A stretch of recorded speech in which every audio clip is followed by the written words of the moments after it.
ছেলেরা বাপ ঠান্ডা মাথায় ভাইবা দেখো, তোমার নিরাপত্তা দরকার, তোমার বেঁচে থাকা দরকার। বন্ধু, তোমার আগামীর একটা সুন্দর ভবিষ্যৎ আছে। উলঙ্গ ছবি দেখা, নাচ গান দেখা, আল্লাহকে নারাজ কইরা হায়াতটা এভাবে নষ্ট করো, কষ্ট পাইবা, কষ্ট পাইবা বাপ, তুমিও কষ্ট পাইবা, তোমার পরিবারও কষ্ট পানা।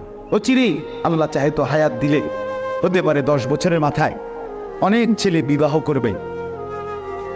আজকে যে ছেলেটার বয়স 16 বছর, 10 বছরের মাথায় তার বয়স হবে 26 বছর, 28 বছর, 30 বছর।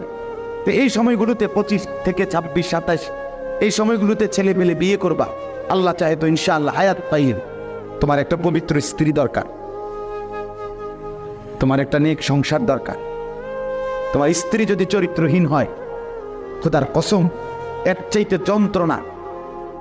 বউ যার বেশরম, বউ যার খারাপ, বউ যার পরের বেড়ার দিকে নজর দেয়, বউ যার অন্য মানুষের সাথে অবৈধ সম্পর্ক করতে আগ্রহী হয়, তার ঘর আর জাহান্নাম এক করে। সেদিন বুঝবা সুখ কারে,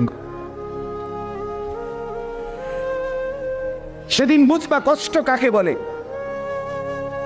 আজকের চাচারা আজ থেকে 30 বছর আগে যারা বিয়ে করছেন, ওনার অধিকাংশই নেককার, ওনাদের বিবিরাও নেককার। কারণ আজ থেকে 30 বছর আগে এত নাফরমানি ছিল না। আজ থেকে 30 বছর আগে, 10 বছর আগে, 20 বছর আগে কেউ মোবাইলে কথা বলছে, টেলিফোনে কথা বলছে যদিও। আর আজকে মানুষ, পুরুষ নারী প্রত্যেকে ছবি দেখে দেখে, নিজের শরীর দেখে দেখে, চেহারা দেখে দেখে কথা বলে না। আমার প্রথম যখন বলছে আরো কয়েক বছর আগে যে হুজুর বিদেশ থেকে কথা কয় ডাইরেক্ট হিমিয়ারে দেখা যায়, ডাইরেক্ট আপনারও দেখা যাইব, আমি তোমার কি ওকে ফাগল নি গো, তুমি কি দাও। পরে দেখলাম সত্যি সত্যি এখন এটা একদম ডাইলবার, ঠিক কিনা বলেন না কেন? কিন্তু প্রশ্ন হলো, শুধু বুঝার জন্য অসংখ্য মুসলমান ঘরের মেয়ে, উপযুক্ত কন্যা, যে রাত ভর ভিন ছেলের সাথে প্রেম করে আর মোবাইলে কথা বলে, এই কথা বলতে গিয়ে শুধু কথা বলে না, নিজের দেহ উলঙ্গ করে দেখা।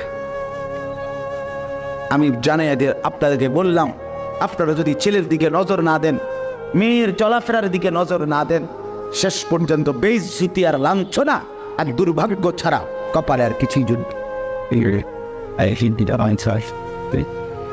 অনুরোধ করুন, অনুরোধ করুন, জিন্দিগি মানে কয়টা টাকা না, জিন্দিগি মানে একটা ভিসা না, জীবন মানে শুধু এটা না বলতে। সুখ, শান্তি, স্বস্তি, নিরাপত্তা আল্লাহর কাছে। বাংলাদেশেও না, লন্ডনেও না, আমেরিকাতেও না, ইটালিতেও না, সৌদি আরবেও না, দুবাইতেও না। সুখ শান্তি কার কাছে? আল্লাহর কাছে, আল্লাহর কাছে। ইজ্জত সম্মান আল্লাহর কাছে। তো ইজ্জু মান তাশা ওয়া তুযিল্লু মান তাশা। আল্লাহ যাকে চায় সম্মান দেয়, আল্লাহ যাকে চায় বেইজ্জতি করে। তুতিল মুলকা মান তাশা, আল্লাহ যাকে চায় বাদশাহী দেয়। তানজিউল মুলকা মিম্মান তাশা, যাকে আল্লাহ চায় বাদশাহী ছিনিয়ে নেন। তারযুকু মান তাশা, আল্লাহ যাকে চায় তাকে রিজিক দেয়। যাকে মন চায় আল্লাহ বেশি দেয়, যাকে মন চায় আল্লাহ কম দেয়। এক মা দোনো ফুটের লেগে দোয়া করছে, কলিজা দিয়েই দোয়া করছে মা, কিন্তু 1 ফুট ধনী হয় আর 1 ফুট ফকির হয়, এমন হয় কা? মার দোয়া তো দোনোগার লেগে করছিল। তাহলে সব ফয়সালা কোথায়? বলেন না কোথায়? আসমানে, আল্লাহর কাছে। অফিস সামাই রিজকুকুম, আল্লাহ বলে আসমানে তোমাদের রিজিক, তোমাদের রিজিক আসমানে। অতএব বাপ আমার, বন্ধু আমার, ছেলেরা, পর্দার আড়ালের মা বোনরা, আমি সবার কাছে অনুরোধ, আমাদের আগামী দিনের নিরাপত্তার জন্য আমাদের আল্লাহকে রাজি করা দরকার। অন্য কিছুতে সুখ খুঁজছেন না। বাড়ি করে লাইছেন, জমি কিনা ফেলছেন, ব্যাংকে টাকা জমাইছেন, ছেলে পেলে বিদেশ পাঠাইয়া দিছেন, কোনো টেনশন নাই। খোদার কসম, 23 লক্ষ ফিলিস্তিনি মুসলমান ওই গাজার ওই এলাকার, ওরাও তো বাড়িঘর করছিল, ওদেরও তো ব্যাংকে কিছু টাকা ছিল, ওদেরও তো মাতৃভূমি পিতৃভূমি এই জমিন। আজকে তো তাদের জমিনেও নাই, ঘরও নাই, টাকা পয়সা 1 ফোঁটা পানি। মুমূর্ষ মৃত্যু পথযাত্রী বাচ্চা মা তার মুখে যে এক ফোঁটা পানি তুলে দিবে, পানিটুকুও নাই। তা আল্লাহ যদি নিরাপত্তা তুলে নেয়, কারো বাপের ক্ষমতা আছে নিরাপত্তা দেওয়ার? প্রত্যেকের ঘর বাড়িতে টাকা, যার যার বাড়ি ঘর বিল্ডিং, কিন্তু এক ঘূর্ণিঝড়, একটু সামান্য কিছুক্ষণের সাগরের পানির নড়াচড়া, সারা বাংলাদেশে একসাথে অবিরত বৃষ্টি পড়ছে, সারা বাংলাদেশ একসাথে অন্ধকার হয়ে গেছে। তাহলে আল্লাহ যদি নিরাপদে না রাখে, আপনার আমার বাপের ক্ষমতা আছে নিরাপদে রাখা? তাহলে আমরা কেন আল্লাহকে ছাড়বো? কেন আল্লাহকে নারাজ করবো? কেন আল্লাহকে রাজি করবো না? কেন? আমি এই জন্য অনুরোধ করলাম, আজকে সময়ের দাবি, বিশ্বাস করে যতদিন এই ইসরায়েলকে গোটা ইউরোপ মিলে, আজকের ইংল্যান্ড, আজকের এই ব্রিটেন, আজকের এই লন্ডন, আজকের এই ইউরোপের এই ইংল্যান্ড, ব্রিটিশ, এরাই ইসরায়েলকে এখানে বসেছে। এদের মূল ইহুদিদেরকে এখানে বসাবার মূল আয়োজনটা করছে এই ইংল্যান্ড, এই ব্রিটিশরা। 1917 সালে প্রথম বিশ্বযুদ্ধের সময়, 1914 সালে প্রথম বিশ্বযুদ্ধ হয়েছে, 1918 সাল পর্যন্ত।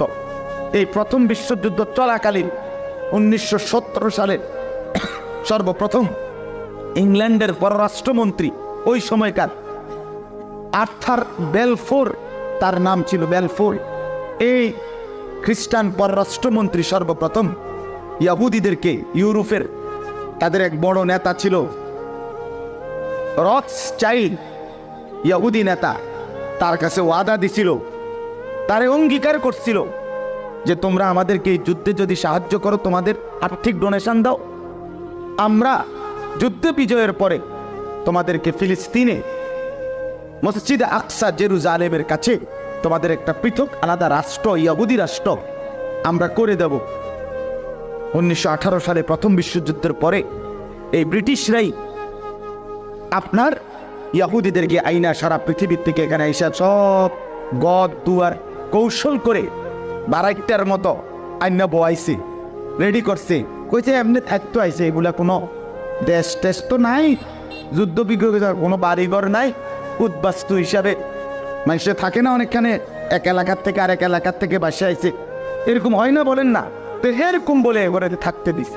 ঠিক যখন সব কিছু গুছাইয়া সারছে, 1947 সালে জাতিসংঘের মাধ্যমে প্রস্তাব পাশ করাইছে এই ইউরোপিয়ানরা। জাতিসংঘ আর ইউরোপ একই কথা, এরাই প্রস্তাব পাশ করাইছে 1947 সালে যে ফিলিস্তিনে এই জেরুজালেমের পাশে বিপুল পরিমাণ ইহুদিদের বসবাস, এখন এখানেই তাদের জন্য একটি রাষ্ট্র প্রতিষ্ঠার অনুমতি দেওয়া হোক। জাতিসংঘে সেই প্রস্তাব পাশ হয়েছে 1947 সালে। পাশ হওয়ার পরে 1948 সালের এক বছরের মাথায় 14ই মে এই ব্রিটিশ তারা সবজন কইছে, সব রেডি হয়েছে, ঘর দুয়ার, অস্ত্র, জনবল তাদের সব।